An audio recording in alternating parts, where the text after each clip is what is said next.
Thank you, Mr. Chairman, members of the subcommittee. Thanks for holding this today, because this is incredibly important. So important that this actually isn't even my committee. But I am grateful to be a part of this hearing today, because this is very important to the folks in Southwest Washington and the district that I serve. Over the last year, I've worked to understand what happened with small business owners like Mr. Fogg, who is here today, who had loans with the now collapsed Bank of Clark County in my district. And the answers still aren't very clear. What I do know is that the fallout resulted in destroyed businesses, bankruptcies, and the loss of livelihoods for folks in my area. So today I want to find out what led the FDIC to give an extremely favorable deal to Rialto Capital, and consider the terms of the agreement between the FDIC and Rialto. It's ironic. My colleague uses the same term I have here. Sweetheart deal is what comes to mind. Rialto was allowed to pay 8 cents. It's worth repeating, 8 cents on the dollar for $3 billion worth of assets. Further, the FDIC issued Rialto a 10-year, over $600 million loan at 0% interest.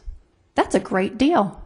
I believe that had Mr. Fogg or any other home builder in my area had been given a 10-year, zero-interest loan, that they would have provided a much higher return than 8 cents on the dollar.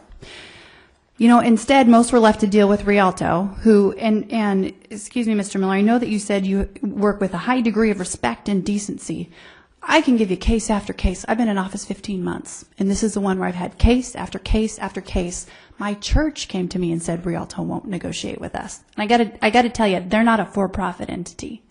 So I accept that businesses fail. That's part of the free enterprise system. What I don't accept is when a government or quasi-government agency that has a taxpayer guarantee makes a deal that makes small businesses at a disadvantage. That's what I don't accept. And so today, I'm hopeful to understand the interest not only that Rialto has, but Lennar Homes, who has now moved into my area, and what your plans are in Clark County. Technically, I know it's not allowed for Lennar to buy from Rialto the land it obtained under such agreeable terms, yet your website shows that they've moved into Vancouver, and I'm very interested in that relationship. I'm interested in the major tracts of land in my largest county that are now owned by Rialto, and hearing what the plans are moving forward and making sure that the FDIC does its job with regard to oversight. So I'm grateful to be here, Mr. Chairman. Thank you, and I yield back.